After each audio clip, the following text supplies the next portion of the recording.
pense que Montblanc est une maison qui est vraiment présente d'un point de vue international et qui a la chance de ne pas juste dépendre d'un ou deux marchés, mais d'être présente surtout à travers la clientèle locale de chacun des territoires dans lesquels on est représenté. Donc peut-être qu'on a une situation un peu différente de certains de nos collègues, où au Brésil, ou au Mexique, ou aux États-Unis, ou au Moyen-Orient, on a des vrais relais de croissance aujourd'hui.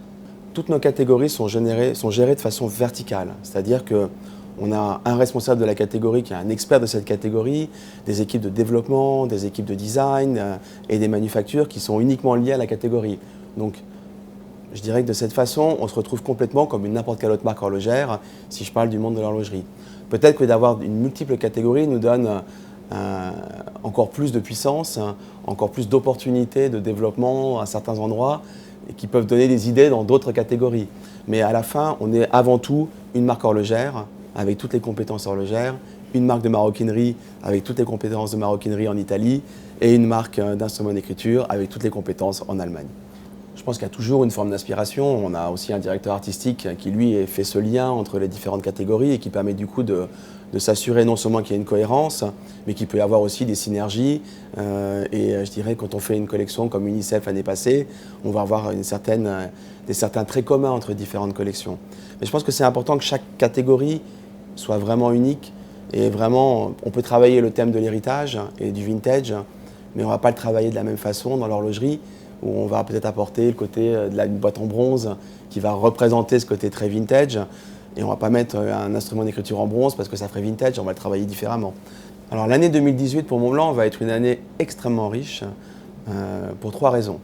Premièrement, c'est l'anniversaire des 160 ans de Minerva, qui est cette manufacture extraordinaire et qui nous offre non seulement une expertise horlogère, mais surtout un portefeuille, une richesse dans les archives qui a une vraie source d'inspiration pour la maison. Et c'est une année riche parce que c'est deux grands lancements et pas un seul.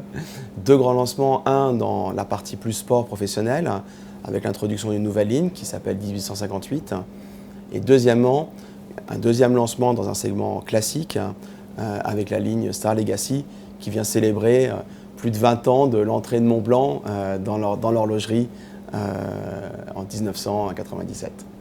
Quand on regarde des perspectives pour 2018, je suis toujours très prudent sur dire qu'il y a de la confiance, il y a de l'optimisme.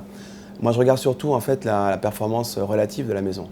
Je pense qu'avec ce qu'on apporte pour 2018, avec la richesse des nouveautés, avec les prouesses non seulement techniques, mais aussi de design et l'histoire qu'il y a derrière chacune de ces pièces, ma volonté, mon ambition, c'est de performer mieux que le marché et on verra bien ce que le marché donnera pour 2018.